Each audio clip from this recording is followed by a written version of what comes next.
Welcome to Jane Jackson Careers, a podcast that takes your career to the next level. Here's your host, Jane Jackson, author of Amazon Careers bestseller, Navigating Career Crossroads. Well, hello, and welcome back to my Careers podcast. Today's podcast is brought to you by Audible.com. You can get a free audiobook download and free 30-day trial at audibletrial.com/Jane Jackson Careers.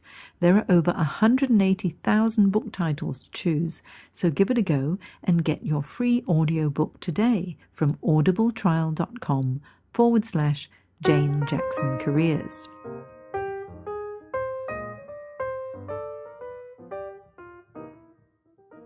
Now today I am very happy to introduce Linda Hill, specialist beauty therapy recruiter who has the most beautiful office in Richmond, Surrey in the UK.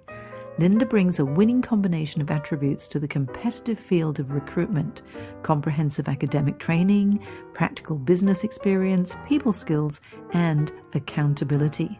Linda was born and raised in Cape Town in South Africa. She graduated from university with a 4-year degree in education, majoring in art, then spent some time in the United States on an exchange program. On her return to South Africa, she added a public relations diploma to her credentials. Then she moved to London, where she decided to expand her interest in health and beauty. After obtaining the industry's respected CIBTAC and CIDESCO diplomas, she worked at salons and spas, lectured beauty therapy at a college in London, and then took up the position of health and beauty manager at a chain of health clubs in London. She honed her recruitment and business skills as acting general manager for the chain and set up her own recruitment agency in 2004. Now, I caught up with Linda during my recent trip to London, and I was thrilled when she agreed to be interviewed. So, here's how it went. I am so lucky to have with me today Linda Hill of Linda Hill Recruitment, and welcome to the show, Linda. Thank you so much, Jane. What a pleasure to be here with you today. Okay, well, I was just so excited because I have to tell everyone who's listening that we only just met today. I'm on holiday in London, and I was fortunate enough to meet Linda Hill, found out that she's a recruiter and she specializes in beauty therapy recruitment. And as we were chatting, I thought, I've got to interview you. I've got to have you on the podcast. So let's find out about Linda's fascinating career. So Linda, where are you from? Give us a little bit of a background. I'm originally from Cape Town, and I moved to London 19 years ago, and I've been here ever since. Ah, okay. And so when you were a little girl in Cape Town, what sort of career did you dream about for yourself? You know what, I had absolutely no idea. So when I finished high school, when I finished my A-levels, I decided I was going to go to Swiss finishing school, which is slightly ridiculous when you live in Cape Town and your parents got to pay for it in a completely different currency. So my dad, being super clever, said to me, "But have you considered the army?"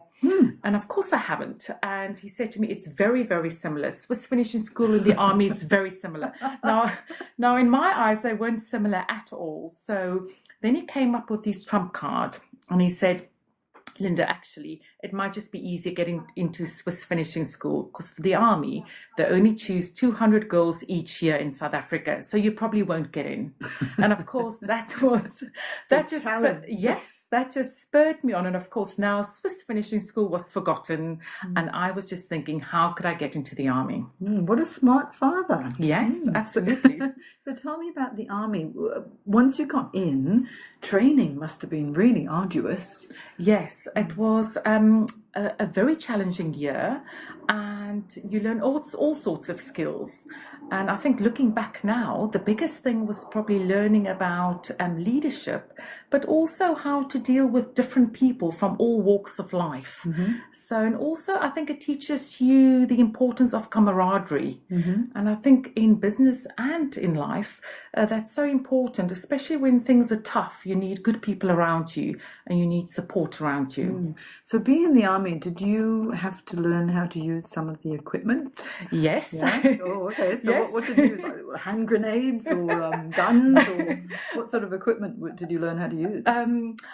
No hand grenades, but but we learned how to shoot with 9mm pistols, with R4 rifles, with R1 rifles, and they would blindfold you, and you had to take your weapon apart and then clean it and put it back together again.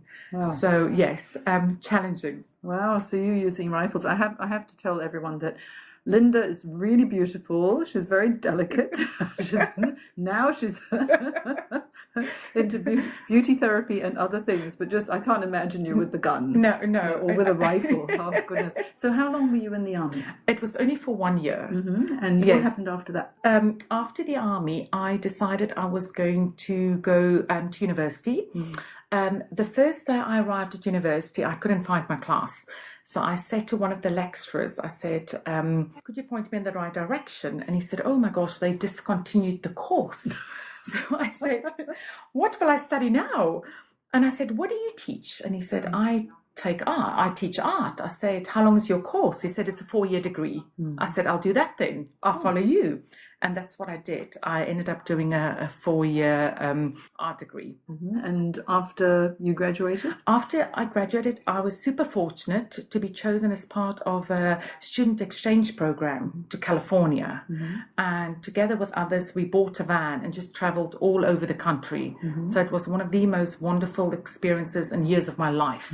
Just being completely carefree, but seeing the entire States, in a wonderful way.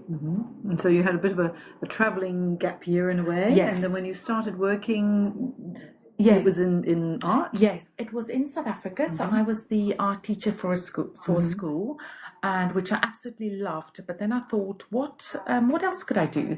Sometimes I don't know, that picture where they say, this is your comfort zone and that's where the magic happens, outside of that comfort zone. So I wanted to do a little bit more. So I went to go and study public relations. And then just as I was offered a job in public relations, a friend of mine said, do you fancy going overseas? When you're in those, you think, oh gosh, what do I do?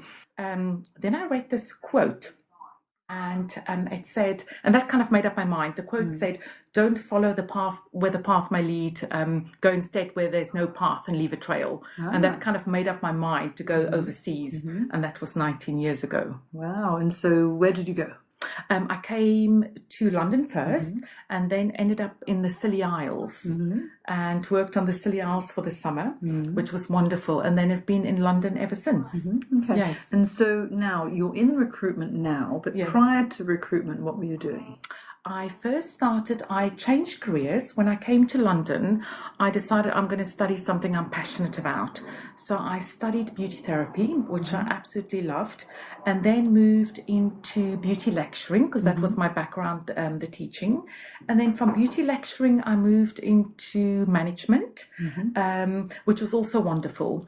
And then 11 years ago, I had the opportunity to set up my own business. And I think if you've got an entrepreneurial spirit, it's inevitable, It sounds like you're the sort of person who thinks, what else can I do? What's going to be really exciting? Let's just give it a go. Yes, exactly. You think, what's the worst that can happen, And so now with your being in beauty therapy and then lecturing, and now you run your own beauty therapy recruitment business. Yes. How did that come about? Good question. I was working in health club management, and one of the guys that worked with me, he asked me whether I could help him find a beauty therapist for his private practice. And I said, yes, of course I will. And I managed to find a therapist that was living in South Africa, and she wanted to come over to London. And so she got the job, and she was absolutely thrilled. And she just said, Linda, you completely changed my life. I don't know how to thank you. She said, you gave me that opportunity and that chance. And to me, that was just the most amazing feeling that I had the opportunity to change somebody's life. Whereas before I enjoyed the health club management, but I wasn't changing lives. And here I really had an impact on somebody else's life. So that must have been when you thought, I think I'm going to get into recruitment. Yes. Because obviously I've done it once now. I seem to be very good at it. Of course. I've done it once. It must be so good. And then, of course, it's only only easy that first time, isn't it? It's just easy because it's meant to be. Yeah. That's why I think. So then you thought, okay, I'm going to turn this into a business? Yes, correct. Yeah. And so how did you set everything up? Was it difficult being in London? I mean, you're from South Africa, you're in London. Obviously, you're permanent resident, is that right? Yeah. Yes. And then setting up your business, what did you do? What did it entail? I think in London is one of the fantastic places because there are so many opportunities if you're prepared to work hard. And I think that is what it boils down to. It's just hard work. And also if you really want to do it. And I think sometimes if you really want to do it, you'll find a way. And then there's that expression that says, if you don't, you'll find an excuse not to do it. So for me, it was challenging because I had no contacts. So you've got no clients and you've got no candidates. So you really got to start from the bottom. And it's been worthwhile, but literally just knocking on doors and just asking people for business. So yes, it's been a really interesting ride.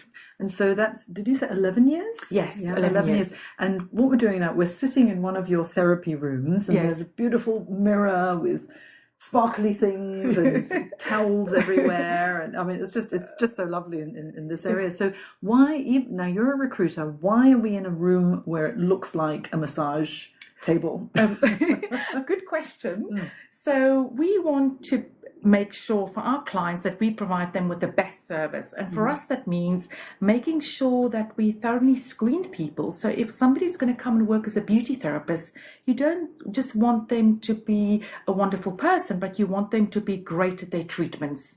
And the only way for us to know that is to test them. So when they come to us for an interview, we do the face-to-face interview, but then we also do a practical test. So that's why we're sitting in a beautiful treatment room, because they've got to show us what they can do. So this is it massages and facials and waxing and manicures and pedicures. So depending on what the salon, what their core treatments are, that's what we'll test them in, the therapist. So does that mean you get a free facial every time? Could you not tell? So every time someone comes in for an interview, okay, you're being trialed on my face. Yes. Well, that's a really good ploy. But you say that, I have lost an eyebrow. So I have turned up at meetings with only one eyebrow. And then, of course, you say to them, that person did not get the job. So a little bit over-enthusiastic. Yes. Oh, that's amazing. And so now, how many people do you have working for you here? Yes, so we've got quite a few people in the office doing various things. So at the moment, I'm just more with strategy and deciding, who do we work next? And because we want to work with clients that share the same values as us, so it's kind of choosing now. We've got to a stage now where you think, who are those lovely clients that we can work with, that have the same values? And so now you've got a number of people working for you. Yes. And so you've got an administrator. Do you have a salesperson? Yes. So I've got people looking after full-time recruitment, people looking after the temporary recruitment, because a lot of the hotels, they don't necessarily want somebody full-time, but they want somebody just to come and help out for a day, perhaps, when they've got big group bookings in. So that's where we come in and we can help them. Or we also do a lot of events as well, which is fun.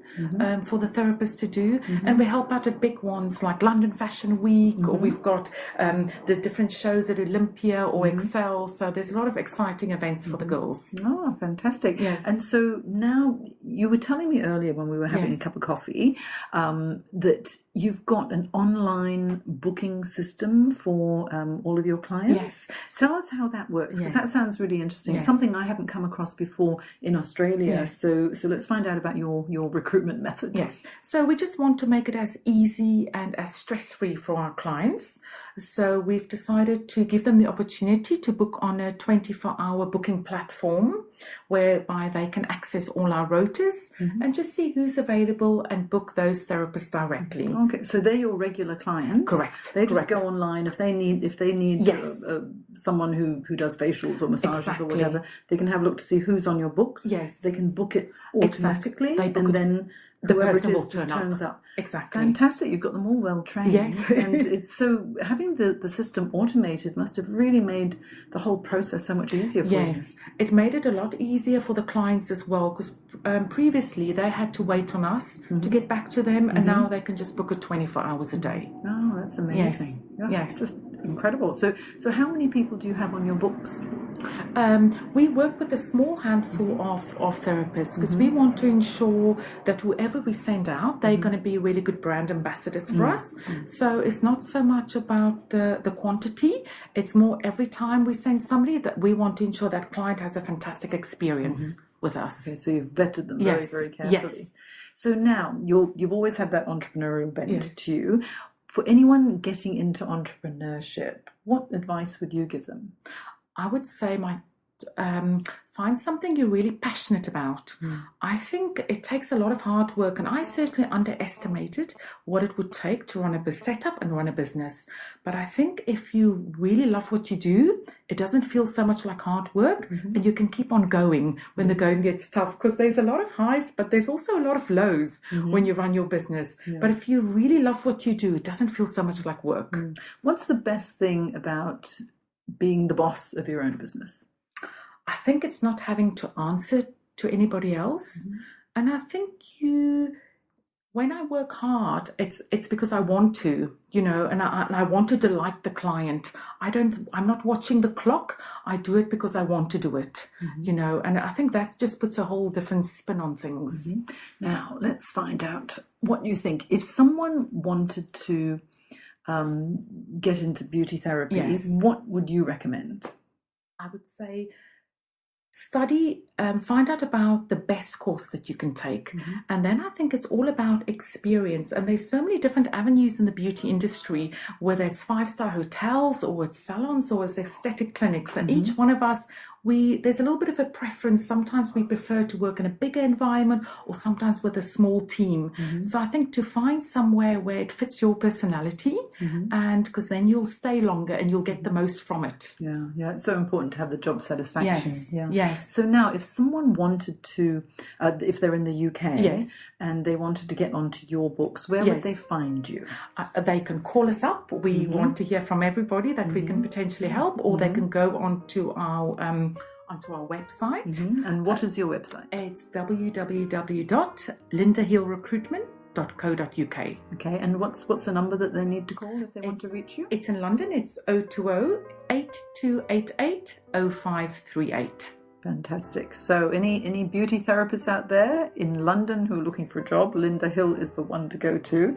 And it was such a pleasure talking to you. Thank you so much for sharing your story. So from Swiss finishing school that your father very cleverly got you out of, to the army, to going to California, to becoming, to studying art, and then becoming an art lecturer, and then getting into beauty therapy yourself, and now beauty therapy recruitment. You've had such a fascinating career path, and it just goes to show that if you have such a positive attitude, a really bright, sunny disposition and determination to succeed, you will.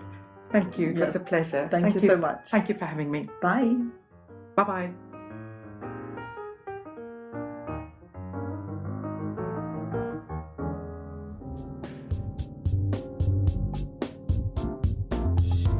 You've been listening to Jane Jackson Careers. Sign up to receive regular career advice at janejacksoncoach.com.